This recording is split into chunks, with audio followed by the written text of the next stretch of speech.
to our forum today. Thanks so much for joining us for this week's UUCD forum. And I'd love to just welcome our speaker today. We're going to be joined by Shawna Weaver, a friend of mine who's also the Community Climate Organizer, Director of Learning and Engagement at the Great Lakes Aquarium, to hear more about her writing on climate grief, the exploration of the realities of climate change, and how we can still find peace and sustainability here in our community. So without further ado, I will give it up to Shawna. I just wanted to keep listening to you, actually. No. Good Sunday morning welcome. Hi, everyone. Thank you so much for having me here this morning. Yes. I'm a longtime fan of this building and this community, so it's great to be a part of it today. So I'm Shawna. I grew up around here, and the book that I wrote that came out 2 years ago now is sort of a culmination of my experience of being a Twin Ports resident. So my experience with climate grief is something that I think started consciously for me when I was about 10, back when the benzene oil spill happened in Superior. And I grew up in Lake Embankment, so I was part of the circle of evacuation. And that day was scary enough. And then as a 10-year-old, I didn't have much sense of anything that happened after that day in regards to the benzene oil spill. But when we went back to school in the fall, we all got t-shirts that were very 90s, brightly colored neon, and said, "I survived the benzene oil spill." I remember that hitting me as a very bizarre reaction to something that was really pretty terrifying that day, and rightfully so. I think it's still one of the most underreported, understudied disasters to happen in our general area. And so at that age, all that really stood out to me was, okay, who is the adult in the room if this is how the situation is experienced and treated and moved through?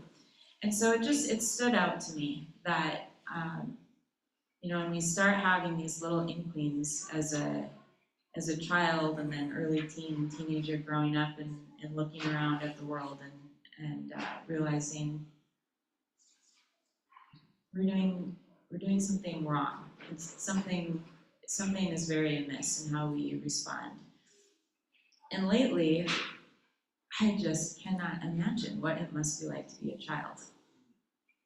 The way politics is driving us in all sorts of bizarre ways. So the book, I think, started for me back then and came to a culmination for me after working with kids. I moved away from the area for college, and as college kids do, I thought, I'm never coming back to my home region, for no good reason other than, one must say that, I suppose, and assume that there's something in them that's bigger and greater, but only when they leave. And so I came back in my late 20s, and I started working at Marshall School as the school counselor, and had been in mental health that entire time, and working with kids. And what I kept hearing from students was this thing that then in the 2010s, that was recent, and yet we didn't really have the word climate grief or climate anxiety. But that's what I was hearing about from kids, was a worry about the greater world around them. And it struck a nerve for me because I remember being them as a 10-year-old and being worried about something that no one was being truthful about. No one was being authentic about how they were responding. And so in the 2010s, I decided there's more here we need to do for kids, and I don't have any resource to give them. I cannot find a book, I cannot find someone who is talking about this. So I went back to school to create the resource that it felt like we needed. So I worked on a PhD in sustainability and sustainable education, and through that process, started more consciously writing this book. And since it came out in 2023, I've been able to talk about climate grief in all sorts of settings and talk about the grief process. So I'll share the basics of that so that we're all on the same page about that. And then I want to dive into what I've been learning myself since the book came out in the face of increasingly wild times.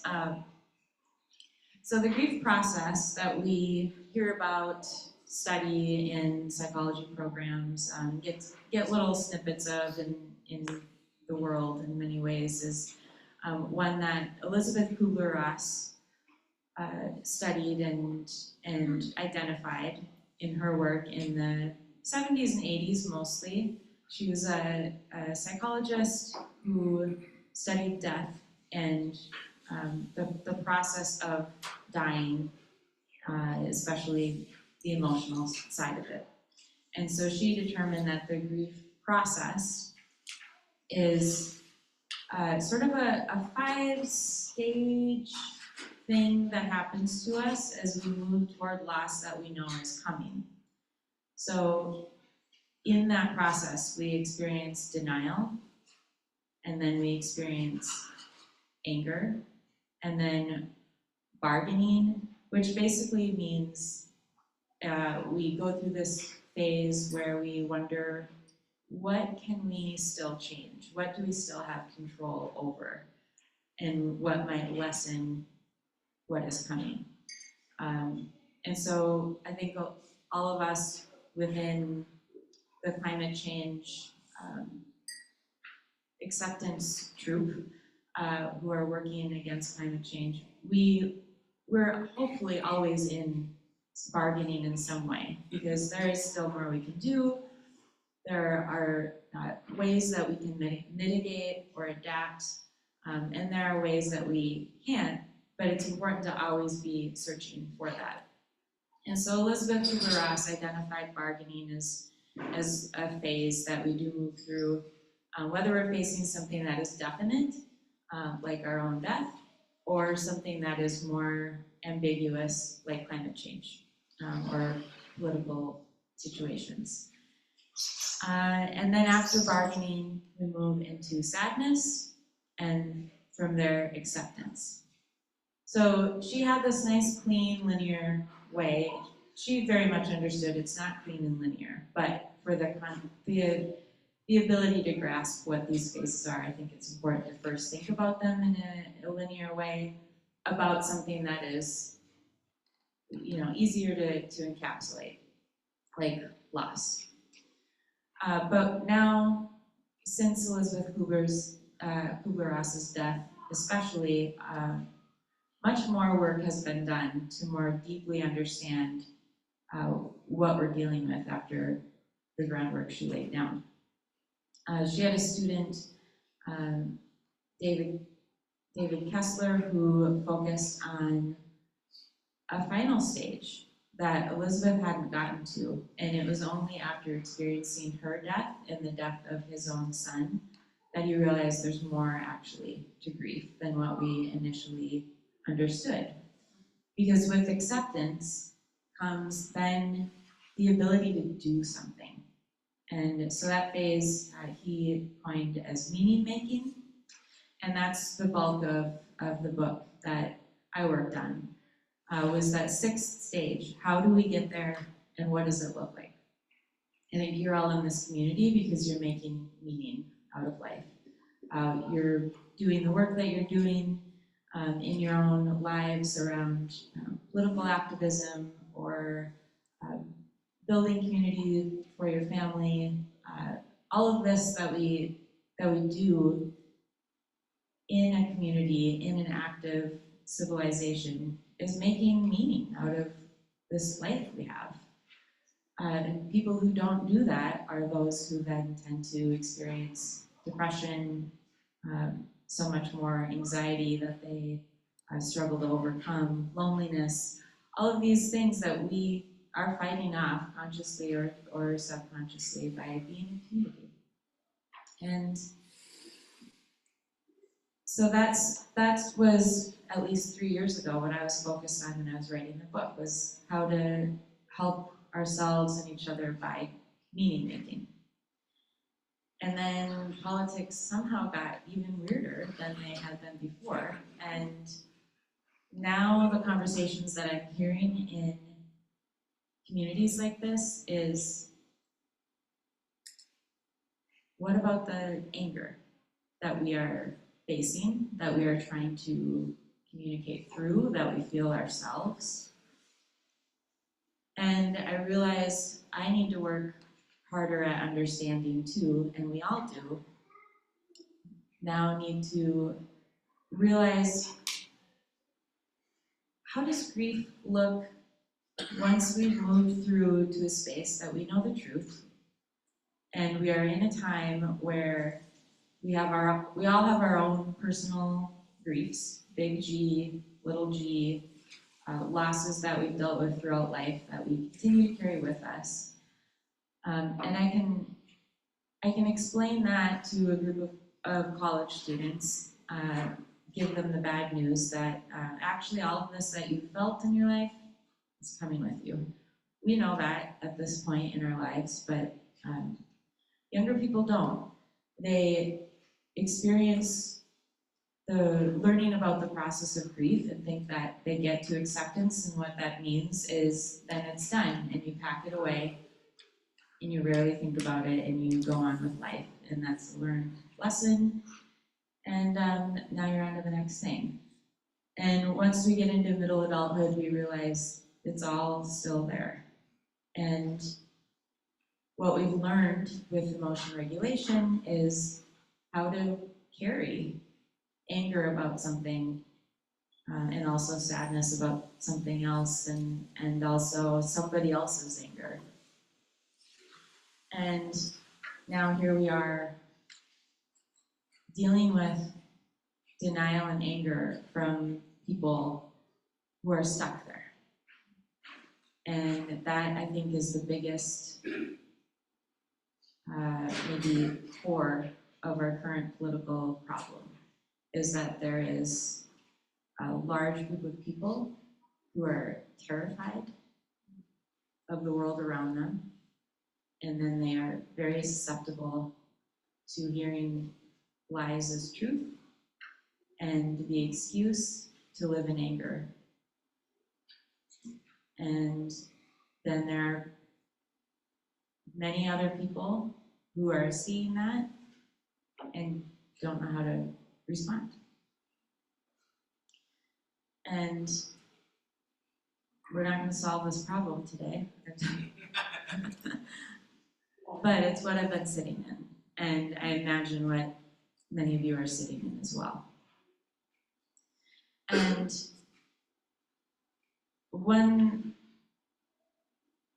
maybe big lesson that I've been learning is, so one thing that I do is I go to conferences with social justice activists and environmental justice activists, and I teach about anger.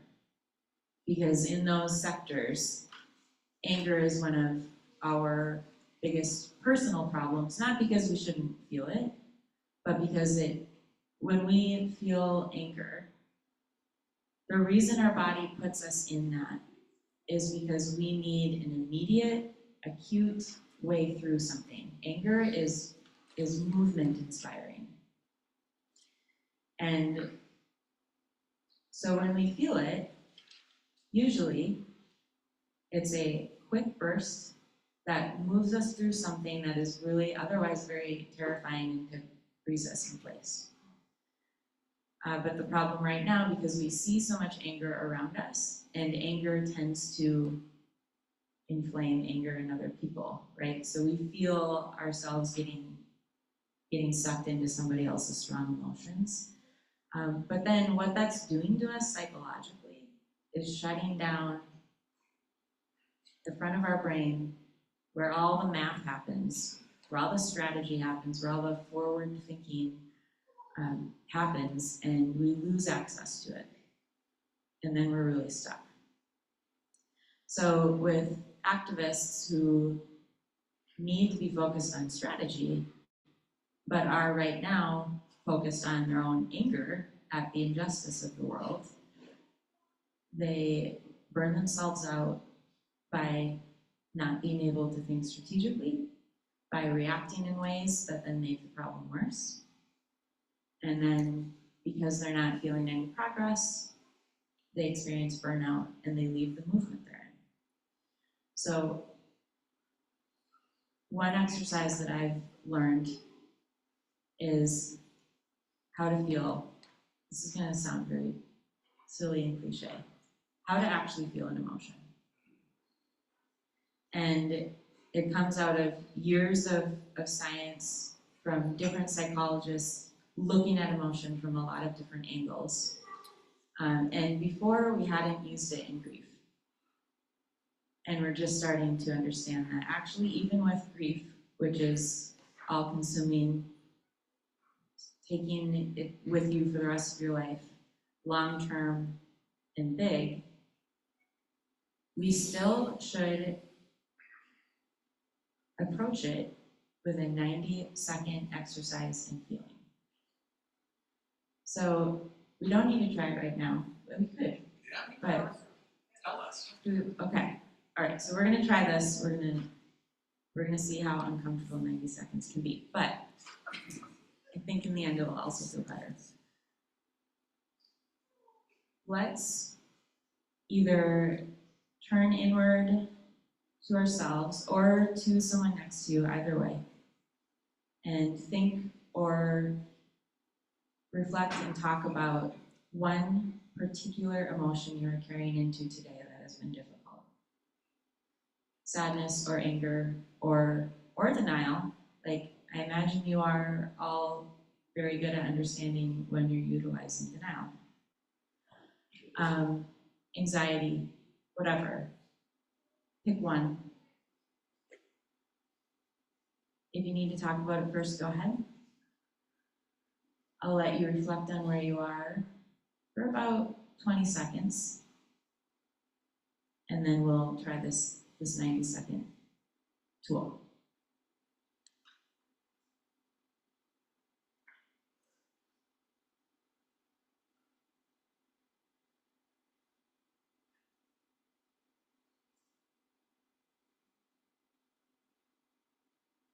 Okay. You all thought inwardly, that was great. Usually I do this with college students and it's very hard to get them back on track. So you have this emotion that you're feeling. Imagine the emotion. Imagine where it is in your body. We forget that our emotions actually are a biochemical process in our body, and we actually do feel them in different places. So find it in your body.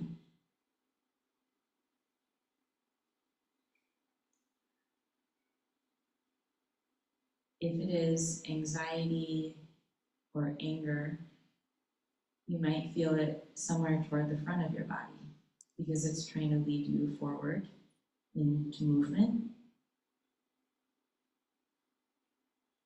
If it is sadness, you might be feeling it deeper inside your body because it is trying to slow you down.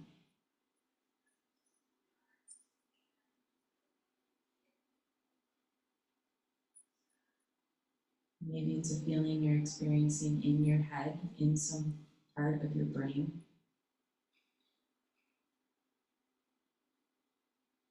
If it's something from the past,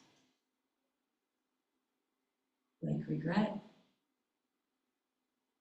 you might actually feel the path in your brain that it keeps taking.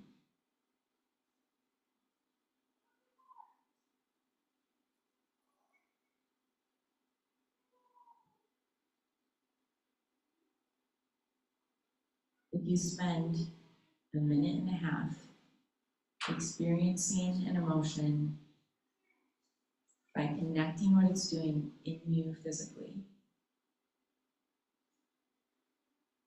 it will find its way out.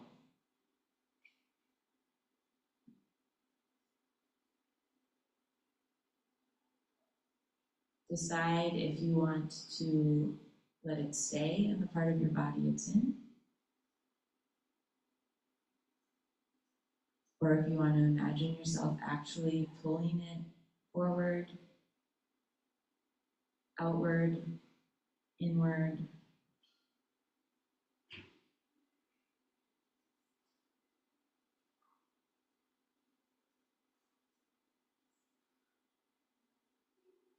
And finally, find the place in your brain that it best lives.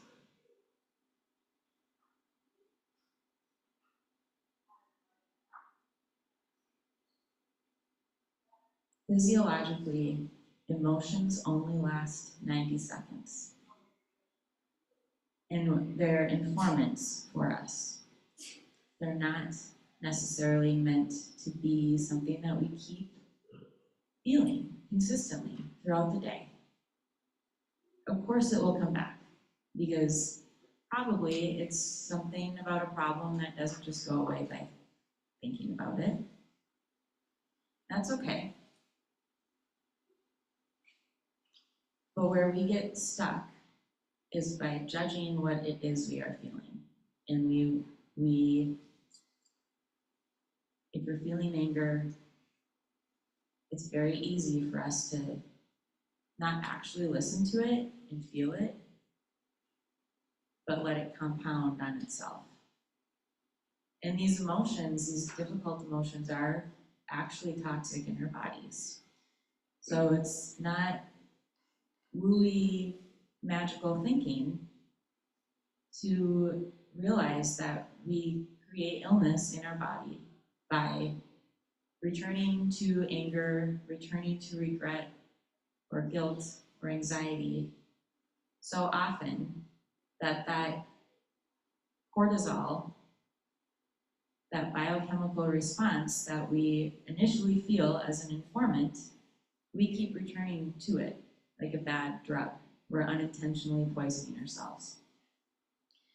And when we let somebody else's poison body pull us into that, we're not doing ourselves any favors, and we're also shutting down the part of our brain that we really need in the moment. So what do good parents do when they're faced with strong emotion? Strategize. They don't meet the toddler where they're at. And as much as I want to give more dignity to adults, when we're angry, we're not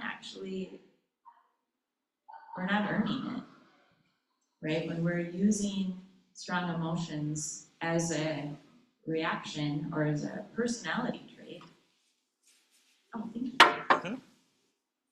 There's Patrick. We're not leading with our best selves, and we know that as parents, or as caretakers to any animal or smaller human who is still learning how to do emotion regulation. And so right now in this political world, when we are faced with so many people who only want to be angry, we do need to strategize. And I'm not saying rise above it and take the higher road. I'm not exactly saying that we need that with some more, I don't know, philosophically grounded, enlightened state. We're really talking about basic parenting, like keeping your brain clear from strong emotions enough so that you're focused on how to strategize, so that you're focused on your options, short, medium, and long term, that are informed by what's actually going on around you and not informed by your strongest emotions. And I don't know how we do that, but the 90-second tool has been something that I've been using now every day, kind of without realizing that I'm doing it, because it's become a practice over the last several months. And I'm feeling in myself still the anger about everything I'm angry about. But it has, instead of becoming something that drives me without my having control over it, or something that wakes up with me and I feel it sickening my body, now I'm feeling a little bit more strategic when I move through the day and work with people that I wish for them they were thinking more clearly. So I hope that's a helpful tool to take in practice. We need all the tools we can get right now. And I very much appreciate being in a setting with so many other people who care so much about the planet and about each other. So thank you for being the community that you are and for having me in, because I'm a big time fan of all of you. And we feel the same way about you, Shawna. Do you want to transition to questions? Absolutely. All right, so Shawna's got one mic and I'll be the roving man with the mic on the other side of things. So let's open it up. This has been so enriching, and I know we look forward to diving deeper here. Go for it, Beth. Thank you, Shawna. About 30 years ago in Chicago, I was involved in a peer co-counselor community, and one of the things that he said was that there's kind of a hierarchy of emotions, and under anger, almost always at the deepest level is grief. And I'm just wondering if, if you have found a way to open people to the grief, because I think that's a lot of the fear is not feeling about that grief for all the loss. Other ways you've helped people to do that, get under that anger. yeah, that's a great question. I've been playing with the concept of vulnerability.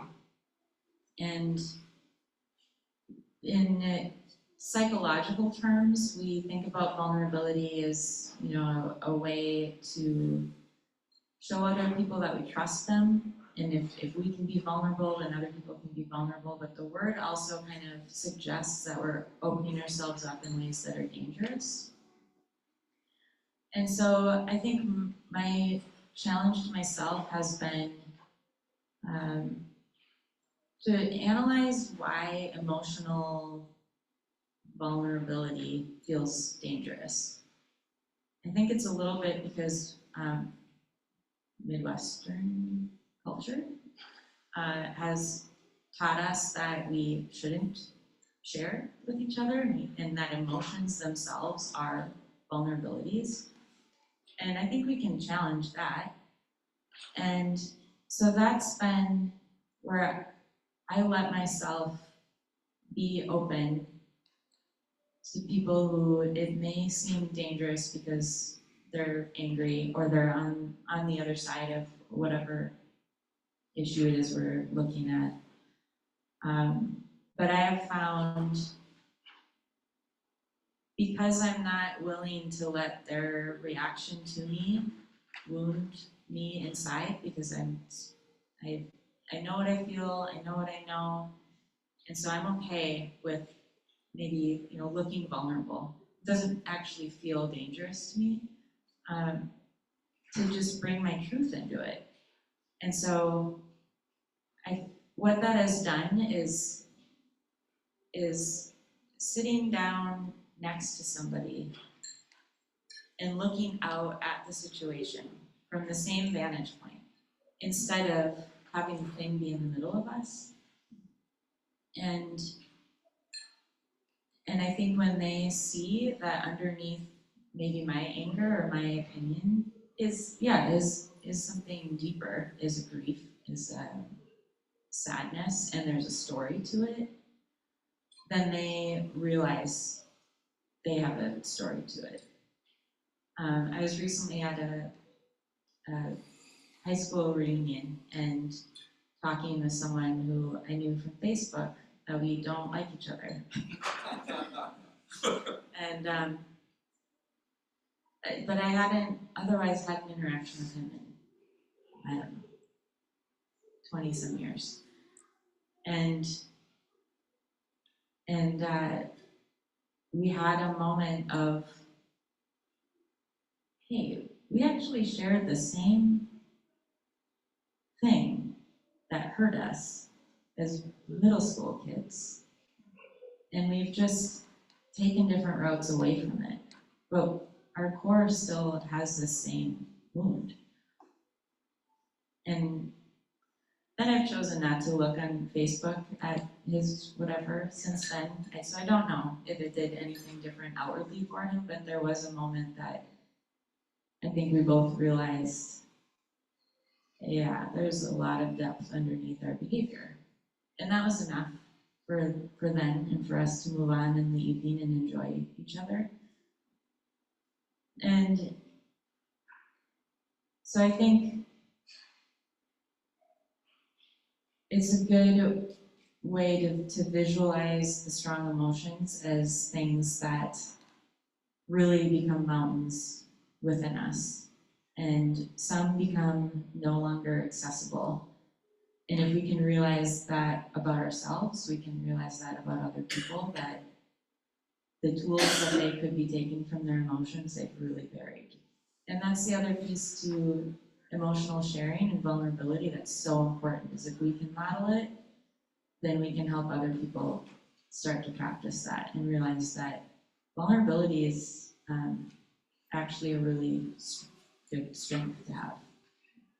So exploring emotions together, I think we can change our Midwest culture if we try. That's very true about the Midwest. I live in California, and I think because so many people are for 40 years. So many people have, landed there. It's a different kind of, opening up than there is here. But my question is about. I read that anger is motivational. That's one way to deal with it. What am I trying to accomplish through this anger? And instead of turning it outward to, hurt somebody or hurt yourself, to look at it. But then after that comes, and I've experienced this with Vietnam War protests, Women's Lib in San Francisco. We went on so many marches, things, and whatever, environmental, Earth Day was in 1970, that's when I graduated from high school. And it's just, it's like we go back and forth, back and forth. So what do you do with powerlessness? I mean, it's just, and I'm older too, it's another kind of powerlessness, but like in relation to social issues, does it help to be in the group you're involved with and talk it out and support that way? Yeah, who wrote that song, the Build a Garden song, Turn Off the News? Oh yeah.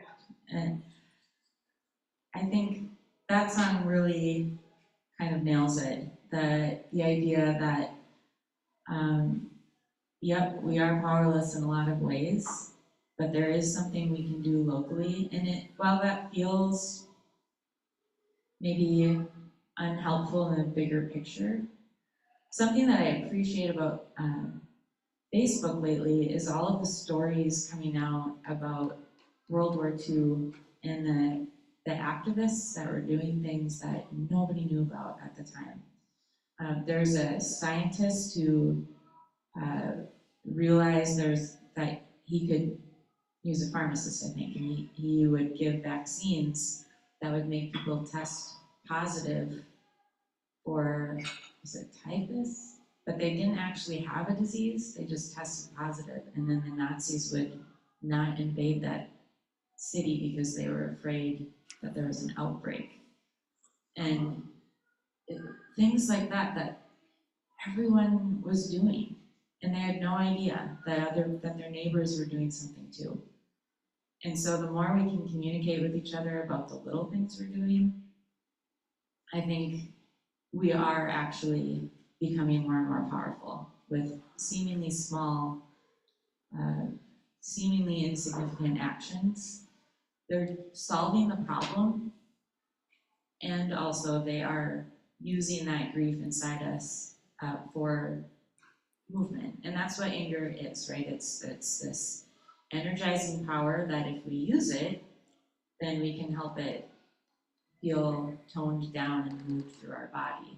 And if we use it in the right way, we're also solving the problem instead of making it worse for ourselves and amplifying anger. So yeah, I think coming together is really important, partly so that we can be helping ourselves move through more of those emotions. Denial and anger are like the inflammation around an injured joint, right?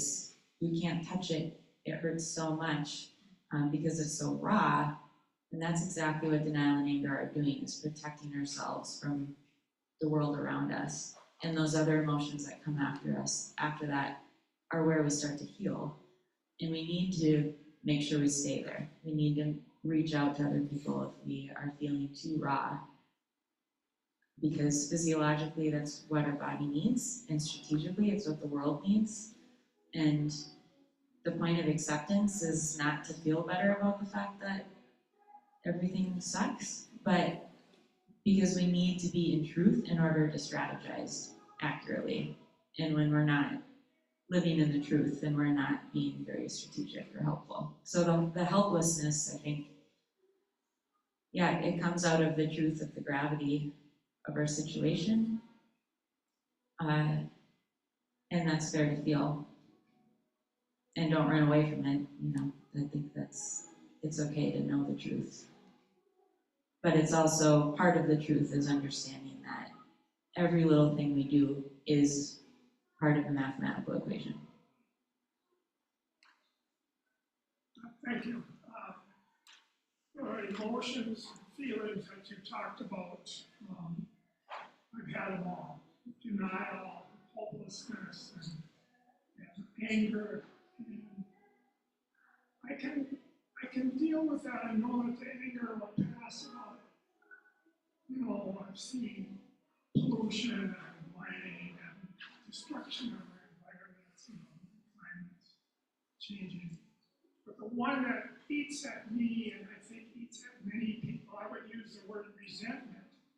Because what happens is, that's the stuff that just keeps rolling around in your head, and it breaks your connections with family and friends, and it's so destructive. Whereas, 90 seconds. And that doesn't mean that sometimes at 90 seconds I don't say something or do something that I regret. But, so I would use the word resentment is really destructive for me and for others as I talk to other people. And some of us have worked very hard in the last couple of years to form groups, so we speak out together, we protest, we rally, we educate each other and try to educate. So that's what we're doing. But I still, because of my personality and things probably that have happened to me, that's resentment keeps rolling around and eats at me.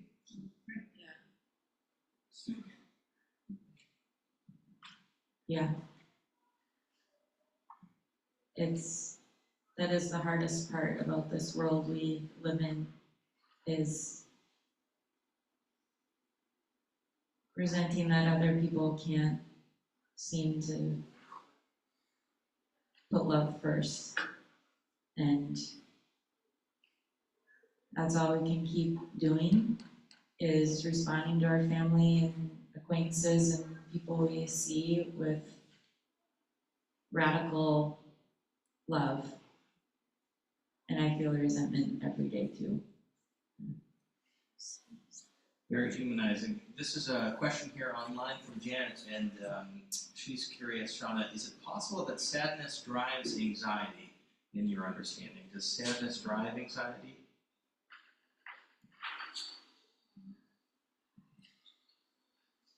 It's an interesting question. Physiologically, they're sort of on the opposite side of the wheel. Sadness is often felt with depression, which is backwards looking, reflecting on what has been lost. Anxiety is forward looking at what we're worried about. And I think we can often feel sadness when sadness comes in with anxiety is worry about what we might lose, and then the anticipatory grief that comes with that. And that's an important thing to feel because it informs us of what is so important to us.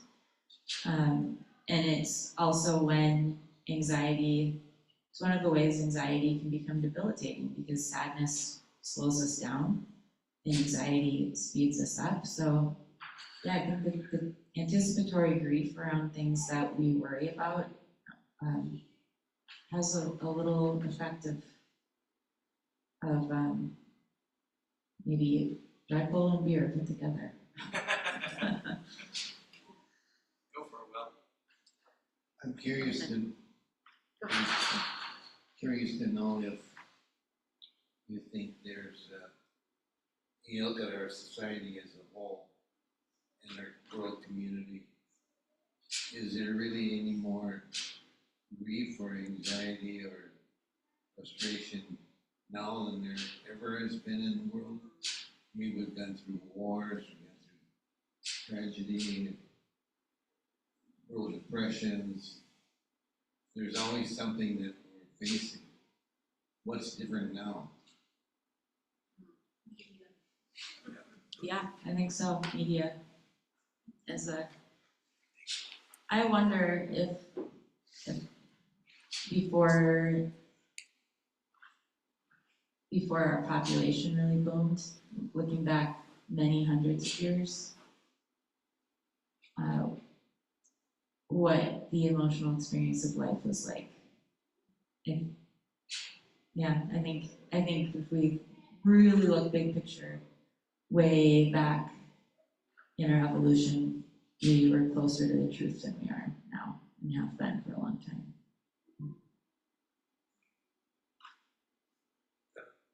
Hi, thank you so much for being here. I just have a couple of comments. When I'm feeling powerless, I just concentrate on what I've done. But I was able to pull up my pants this morning, or find my contacts. I mean, it gets basic, but there's so many things I've done already today that makes me feel powerful. And I think I used to pin this on males and females, but because things are pretty much non-binary now, I think depression hits, I'll just say me, when I'm trying to solve a whole bunch of problems or huge problems. And my depression passes when I just concentrate on what I can change.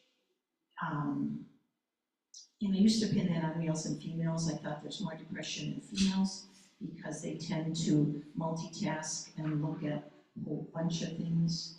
And men kind of just, oh, I can fix that and feel good about it. You know? But anyway, just those are comments. You don't have to agree. But the 90-second thing to me is count to 10 before you just say something you don't regret. Yeah, it's getting grounded, right, in something in your immediate sphere of control. Yeah.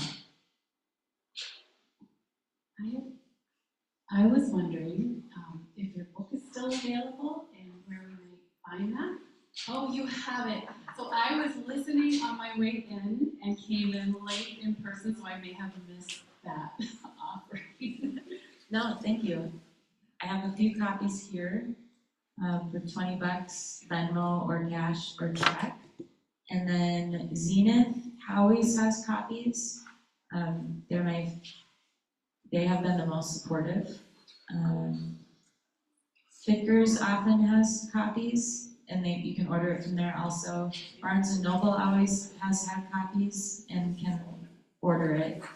And it's like $22 or something in the stores. And then it's available everywhere that you could buy a book online, but Gozina. So Are those copies signed? they could be, yes. John, thanks for being here. I'm really thanks for coming here and taking your time to do this. I really like the exercise. That was really good. The 90-second exercise and the pause is also really good. You know, in one of the, it's always been my thing to pause before you respond, because I'm either gonna rapidly get myself in trouble, or I'm gonna take time to think through before I respond, or don't respond. One of the biggest problems, I've heard a lot of people express hopelessness, and that's really not necessary, you know? For me, I got to the point of hopelessness when you take on too many things. I think I'm working on like 20 different activist activities right now, but instead of doing that, to really concentrate on what's important and what's most effective, what I can be effective at, instead of trying to think that you can take on the weight of the whole world, because I would change, you know, everything just about right now. Yeah. So I think that limiting our response and not feeling hopeless is a real opportunity to take to be effective in something, to bite off a chunk, do something that you can really be effective at. Greg, you're one of my main role models over my last 15 years in this town, so thank you for everything you do. I'd like to add to what Rick just said. I think powerlessness is something that is deeply felt in this country at this time. And one of the things that has given me hope is something I'll refer to as a ripple effect, where as you drop a pebble in the water and the ripples spread out in ways that you don't know. And think about in your own life things that people did or said that gave you motivation. And when you think about that person, did you thank them?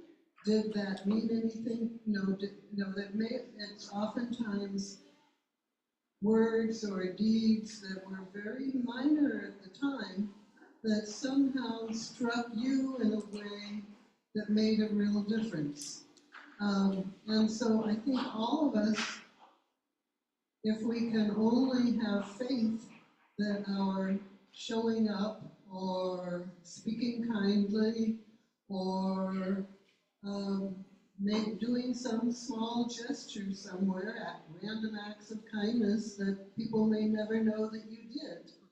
You don't know what kind of impact those just being there and being your best self, you don't know what kind of an impact that can have. So having faith that how you live is going to impact other people can make a dent in the sense of powerlessness.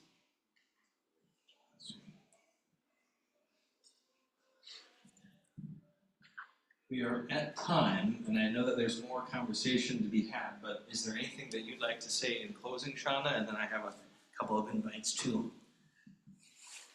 Thank you, everyone. You all, several of you followed for a long time and appreciate the work you do, and so thank you for everything you all do. You tell us what we should take away from Your book. I think that's good enough. Yeah, so you can get a book here today, $20 on the table, signed by Shawna. Zenith if you're online later.